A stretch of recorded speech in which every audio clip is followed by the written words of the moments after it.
We've done it! We've reached 8,000 subscribers! We say this all the time whenever we reach a subscriber milestone, but it never stops being true. Thank you all so much. We really appreciate it, and you're the reason we keep making these videos. If you didn't keep watching, we'd probably just stop, right? To show you our appreciation, we're gonna discuss... This movie's gotten a real big cult following over the last few years, and for the life of me, I can't figure out why. Nor can the co-pilot here on Media Mementos, Billy HL. It's just not good, guys. Come on. I don't understand. It's a Wonderful Life, but worse with Shrek. The plot's been done so many times, especially on Saturday morning cartoons from the 80s or, hey, maybe even 70s. It dates back a long, long time.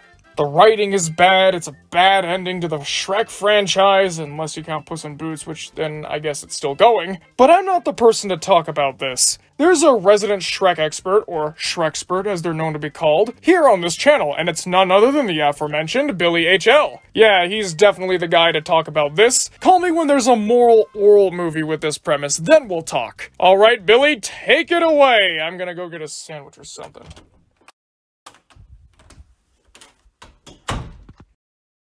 I can't stress how much this franchise, Shrek, has defined the entirety of the 2000s. Yeah, you got stuff like Harry Potter, Lord of the Rings, Spider-Man, Fast and the Furious, whatever else you could think of, but out of all of those, none have clearly made such a weird impact as Shrek. Now, unlike something like Harry Potter or Lord of the Rings, it didn't go on to have this hardcore dedicated following that ended up becoming superstardom. Everybody knows about this. Goddamn, you see the cosplays every freaking Spirit Week or Comic-Con. No, this has become the weird subject of memes and ridicule in recent times. Let's just forget about that for the time being and focus on the franchise as a whole up until this grand finale, if you could even call it that. So Shrek the Third had released in 2007 to, let's just say, divisive to outright negative feedback from audiences and critics.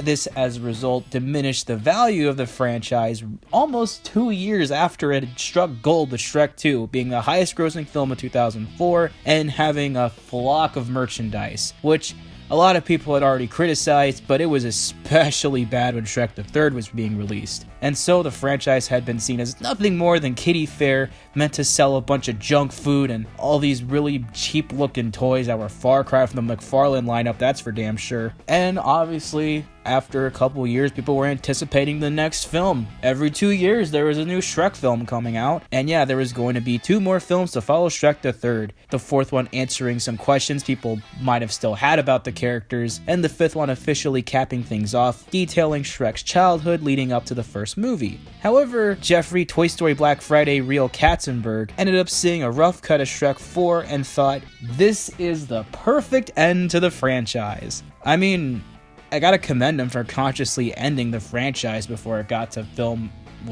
8? Thank God it didn't get to that point. I mean, come on, we don't want another Ice Age parallel. We really don't need another one. And as a result, Shrek Forever After became the final Shrek movie to be officially released in theaters. And, well, it did really well, financially at least, and had a lot of really good merchandise out of it, minus the McDonald's glasses. However, it did receive very polarizing reviews from critics and audiences, most saying that it was nothing more than a glorified Saturday morning cartoon episode with no real massive layoff of the franchise or any satisfying conclusions of the arcs anyone may have had. But in recent times, it seems to have been receiving a lot of love and attention for just how misunderstood it was and how it strove for some of these amazing themes and great shots and emotional depth of field of the characters. Well, I mean, on a surface level, yeah, but what about the extra layers that we've come to know and love for this franchise?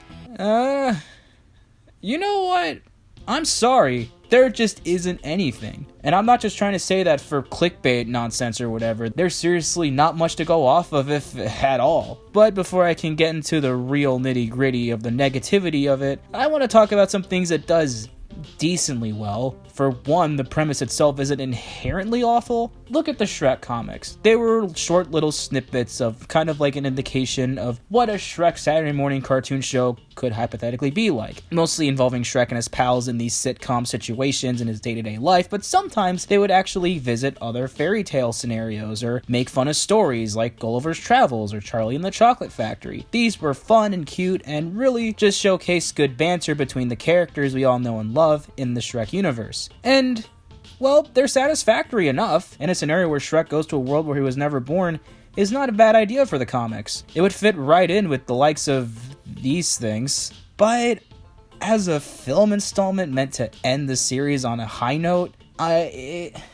it really doesn't work, but we'll get into that a little bit later. Another good positive I can say is that it has some decent ideas for delving into the psychology of the characters, mainly with Fiona, where we actually get to have an insight on how she felt during her time in the tower. Now, the way her story is executed is a whole other tangent for later in the video, as I don't have anything more positive to say beyond I like the idea, and other attributes are more based on nitpicks, and I don't want that to be part of the video. So, let's move on to all the bad stuff. Sorry, guys.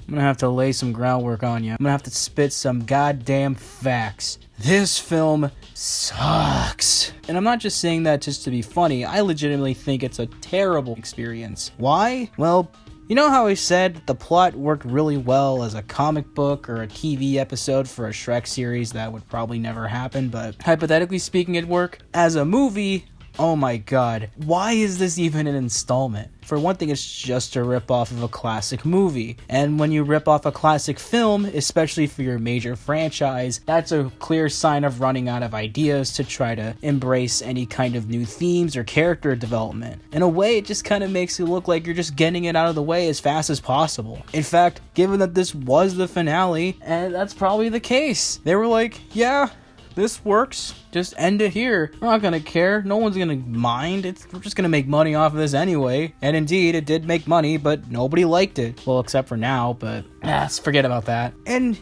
well, okay. On its own, sure, that sounds like a bad idea, but do they do anything with it? Does Shrek learn a lot more about his own self for this experience? No. You know, he just flashes out on everybody, but let's face it, Shrek does that a lot on a regular basis. He's a very antisocial guy. He's bound to just flip out on anybody, and yeah, he might say some regrettable stuff, but as seen in Shrek 2, he can keep his cool and apologize. And, you know, obviously it'd be kind of interesting to see how far that goes. Like, imagine him going back to Fiona to apologize what happened at the party. But no, Shrek has to just continue walking by himself just to be more and more pissed off and grumpy, only to find this weird little guy and who tricks Shrek into giving him his life, and Shrek has to go on this crazy wacky escapade and has to share a kiss with Fiona in order to get back home. Aside from sounding horrible on paper, surely in execution it works really well and showcases more of Shrek's character and psychology and love for his wife, as well as his respect for his friends and of course his undying love for his children who don't even exist in this world. I mean, everybody loves this film for its emotional depth. Surely in the film, you actually see a lot of that. There's one scene, this one, Shrek sheds a tear. Cool.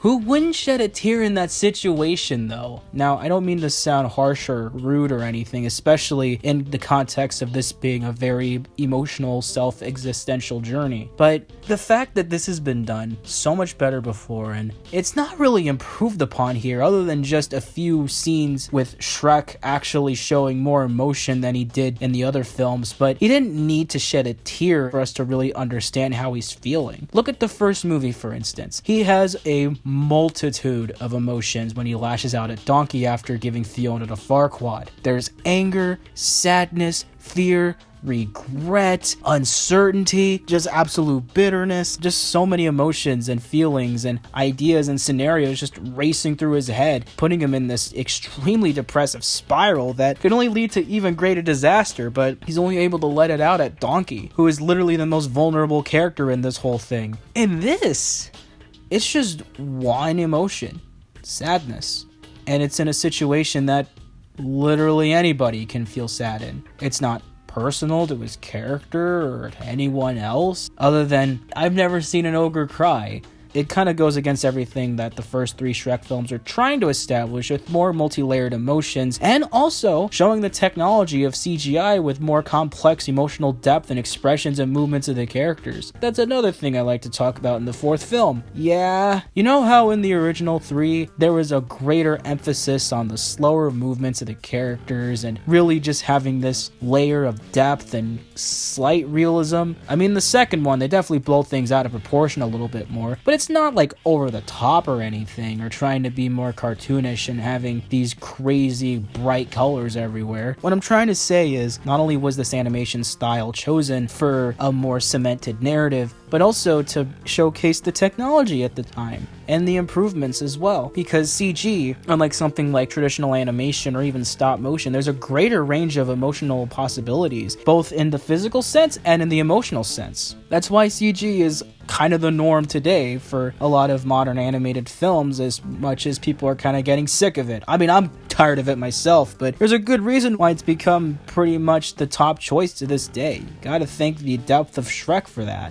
And in the 4th film, we don't really have that. We have just standard emotional range of, oh, I'm grumpy, oh, sadness, oh, ha ha ha, they're just having fun. Like, there's really nothing to it than just emotionally manipulative moments. It's almost like it's just trying to appeal to people that were there from the very beginning. You get what I mean? At least appreciating the first 2 for how emotional they were and still being really funny at the same time. The 4th one only does the dramatic stuff, at least on some surface level, and as a result, with trying to focus so much on that so they can tug on the heartstrings as hard as something like Toy Story 3, it sacrifices what made the original so good. Those being the soundtrack heavy story beats, both with the original score and the licensed songs. And speaking of that, there's not many licensed songs here, and none of the inclusions are very memorable. They're all just kind of B-list, or hell, I'll just call them what it is, like even E-list pop songs, and a few classics in there thrown in for good measure, like Sure Shot by Beastie Boys, which is the one thing I remember from this whole thing, at least on a positive level. And if that's the best thing I can say about this film, yeah, I don't like it very much. And also the soundtrack scores, just reusing all of the same stuff we've heard from the previous 2 films, stuff that we've heard time and time again from the previous 3 movies, just with the piano oh god fucking damn it, the piano score versions. Are you kidding me? That's like the one thing that I really hate about these franchise movies, especially with legacy trailers like Jurassic Park or Ghostbusters. Well, not the Afterlife one, the 2016 remake. When they do that just so they could make people be more attached and feel like, hey, I remember this from the original. And speaking of very familiar elements to the original, Rumpelstiltskin is not a good villain. He's just not a good villain. I am sorry. He is just absolutely terrible. Why?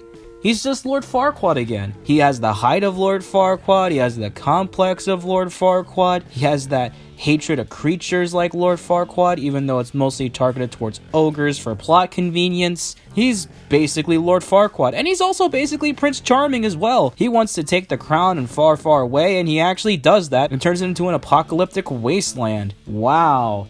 We're breaking new strides here. We're totally killing 2 birds with 1 stone because we have no other ideas. Great. And they don't do anything interesting with the character other than just making him be Rumpelstiltskin. You know, that sleazy con man from the fairy tale, even though he appeared in Shrek the Third and was someone who was just distraught by not having his own child. Okay then. He just feels like a cartoon character that's just kind of thrown in here because, hey, he's just in the way of Shrek and his pals. They gotta stop him before it's too late. And as a result, he's easily the most forgettable and bland villain of them all, and especially since he's a major character played by the head of story of all crew members, definitely adds more to him being forgettable because he doesn't have a really good talented actor or voice actor portraying him. If they had gone someone like, say, Tom Kenny using the Ice King voice, or even Billy West, or hey, maybe even a real actor like Johnny Depp, maybe he could have actually been a much more memorable, interesting character other than just this generic boo-ha-ha of a bad guy. And I can't believe people actually think he's a good villain.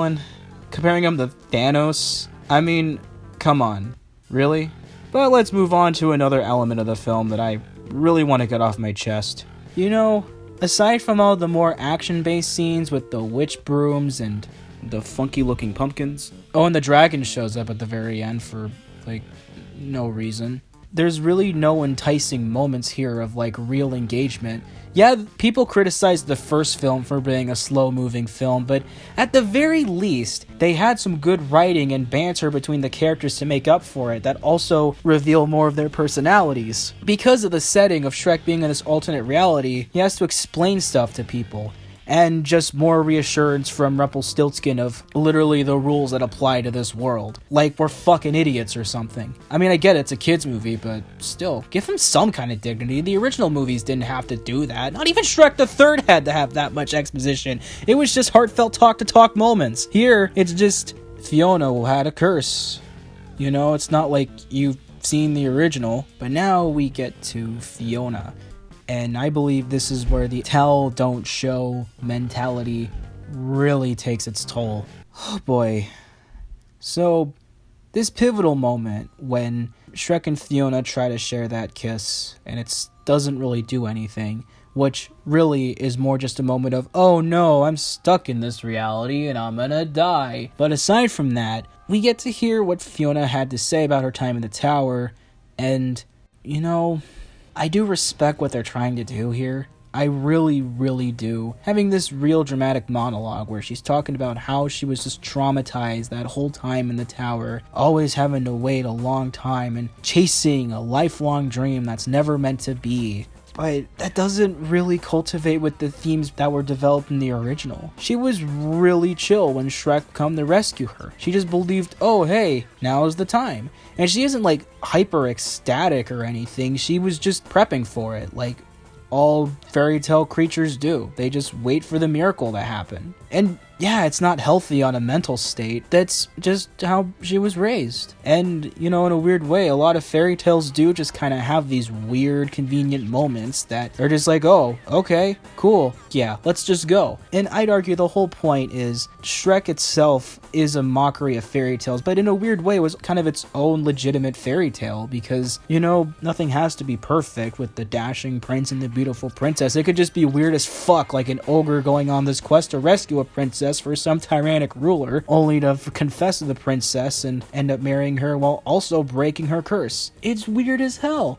But a lot of fairy tales are weird as hell. And I feel like that's the lesson everybody needed to realize in that film, at least on this absolute surface level. It's always gonna be weird. Nothing's gonna be perfect. You just gotta embrace that. Let your freak flag fly. And I took that just from interpreting the emotions and subtle details in the film, not through any needless exposition. There you go. But in here, it's just a point A, point B conventional narrative that doesn't really have anything twisty other than, I don't know, the Pied Piper knows how to play Shake Your Groove thing. Now, that doesn't sound horrible, but in a franchise that was meant to subvert tropes, make things super unconventional for a purpose in themes and character development, as well as keeping everything as mysterious and very unquestionable as possible, having legitimate answers and showing us these backstories, especially with Fiona, doesn't really help anything other than just answer some questions nobody really wanted to ask. And now that we have those answers, a lot of that importance in the original film of wondering what was Fiona's time like in the tower be completely out of the question of interpretation. And honestly, I'm thankful that the fifth film never happened because we would have seen a lot more of that, but with Shrek's past instead. One thing I really liked about the franchise in general too was that mysteriousness of the characters, and that we don't really know their entire backstories, and even if we do get a glimmer of that, they don't need to explain it to us the whole way through, or have these long drawn-out monologues. You know, it does make me wonder, were they really that passionate about it? You know, a lot of dramatic movies like Bicentennial Man have those very sappy moments, and it doesn't feel genuine because it's just meant to tug at the heartstrings in order to make easy money from emotional depth. It totally feels like that, and that's kind of why I really think this film is hard to watch, especially now that I've seen a lot more movies as an adult and knows about the manipulative, commercial-friendly, dramatic films out there. And just because it's depressing and because it has expository monologues that are supposed to make you cry or have these crucial manipulative shots of just sadness and confusion, but mostly just one consistent sadness. Now, I really do have to apologize if I sound like I'm repeating myself or just going on and on and on, but hear me out. The film has so little to offer in terms of anything truly substantial as a Shrek film or just as a good movie in general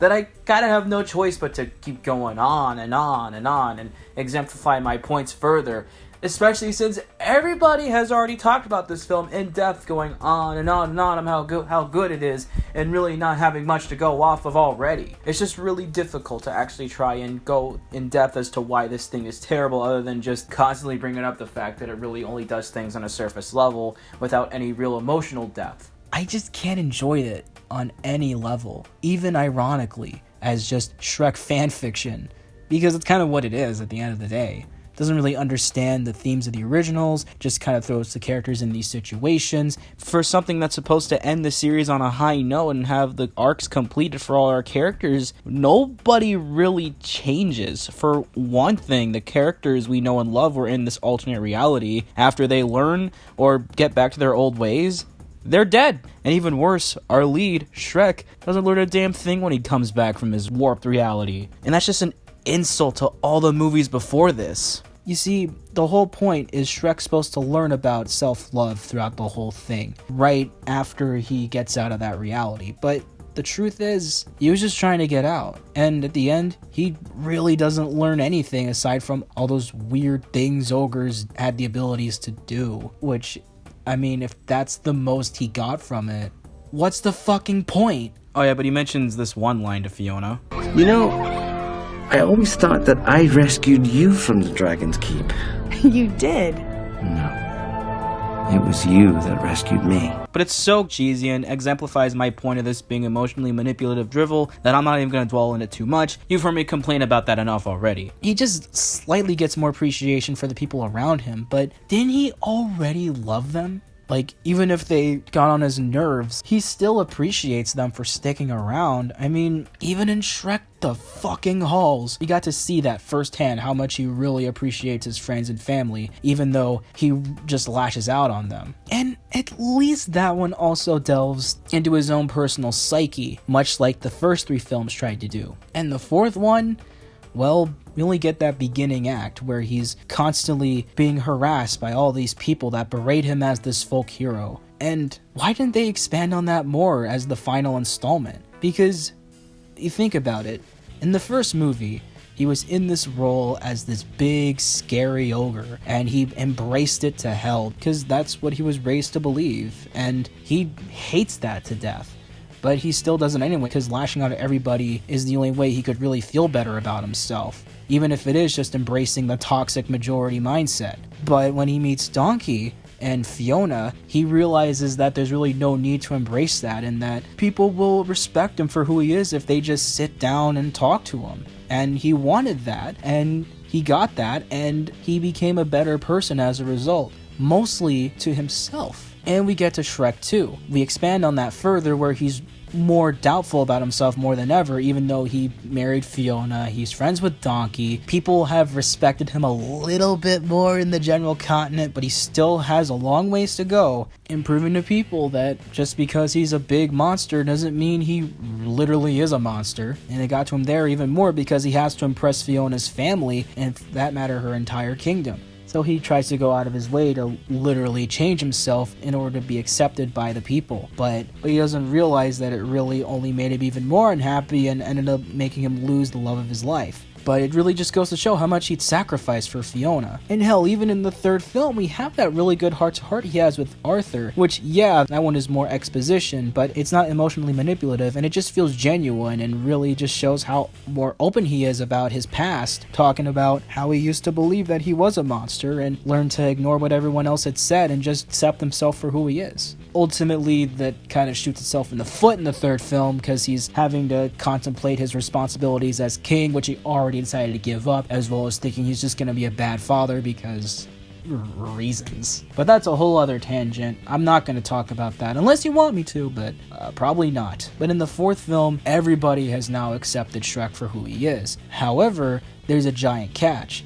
They see him as this grandiose hero who saved the entire fantasy realm, and they just flock in his greatness, harass him about his daily duties and having him do the roar and all this other stuff that, well, given that Shrek was already a social outcast and very socially inept as well, given his interaction with people in the first and second and even third films, this is horrible to him. I mean, it's one thing to have people constantly attack you and say mean things to you. Having people cuddle you around and praise you with all these grand gestures is almost as bad, if not just as bad. And I should know, I go through this shit too. I had to work my way up to being accepted by a lot of people and my talents and everything. And you know, it was great to finally get attention and love from people, but the fact that people keep coming up to me on a regular basis, saying how fucking great my work is, asking me for art tutorials and all this other crap and tips and everything, it really gets to you on a personal level, especially when you're not used to that extremely positive attention aside from immediate family. It can really damage you a lot. That's why a lot of people in the celebrity world decide to just tap out entirely and just focus on their own independent works or just other hobbies like Daryl Hannah. It's a very pressuring position to be this grandiose hero or talented artist and constantly have these people go up in your face about how great you are, asking you to do things for them and favors and everything. And it almost feels like they're just using you at this point. And if you by any chance seen our Sponge Who Could Fly video, a lot of the same points from there apply to this argument.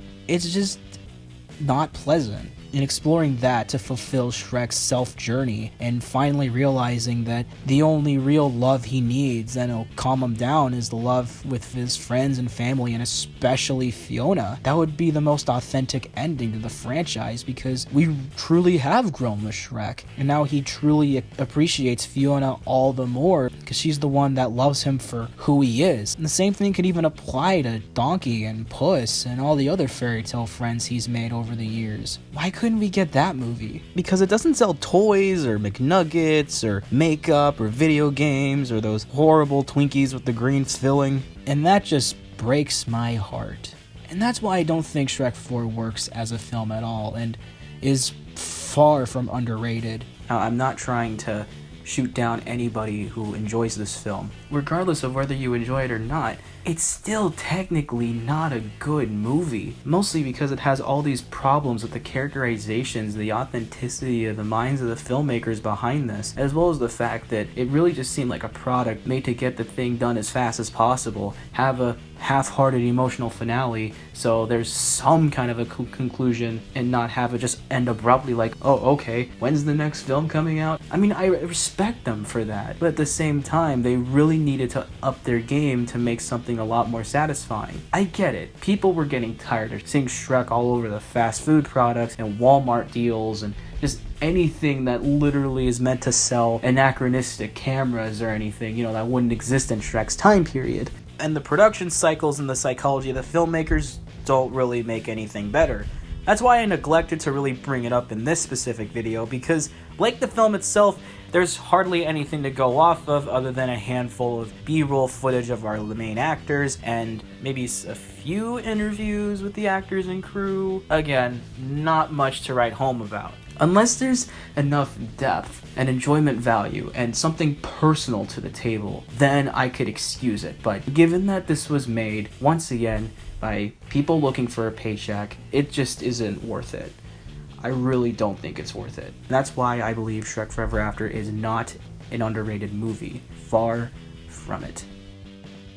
I really hope you enjoyed my take on the matter and understand my perspective of this film. I would like to hear what you have to say in the comments below in the form of arguments, because I honestly would like to see some well thought out claims against what I've just said. Again, I'm looking for people that can actually dissect the film properly and see if there's anything more to go off of than just the standard emotions and kind of manipulative mindset of the filmmakers. Because, I don't know, I want to get a better understanding, because a lot of these movies, I want to know why exactly people can enjoy them, and I can typically say that a lot for dramas and comedies, but for this one, I'm still confused, especially on the level of it being a great movie that surpasses even the first film, which I still can't believe, but oh well. I'd like to hear what you have to say regardless. And so this just leads us to the end of the video, which means we're going to talk about the comment of the day, which comes from our great friend, the great Mr. Utah.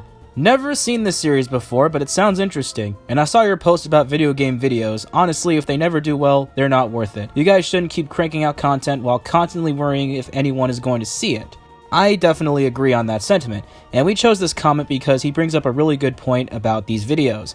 You see, regardless if they're video game videos or something based on around a live action production or even just an obscure animated project, there are bound to be some massive failures in the bunch that are planned way ahead in advance because we record and edit and do everything well before the deadline. And if they don't do well, then it kind of destroys us. And having to constantly make videos, especially ones that we know aren't going to do well, it gives us a sense of worry that specific videos are not going to catch on, especially since we're still a very small channel. There's a greater risk at hand in which videos do well or not. Often that does hinder on what we can talk about, and it greatly limits us on what else we can talk about for the future. And for video game content, it just seemed to not do well at all.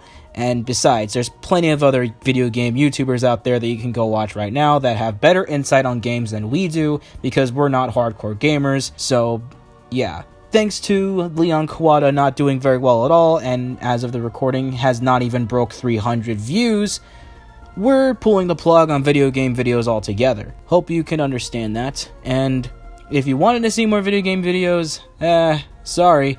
On a lighter note, let's thank the Patreon producers, Reziol, Leaf Razor, Whoop Doo, Michaela Bellamy, Azarius, and MD the Dude. If you would also like to hear your name read at the end of every video, then consider donating to the Patreon.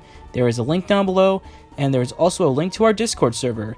So, thank you all for watching, and we'll see you all sometime down the road for Trevor's bit of the Q&A.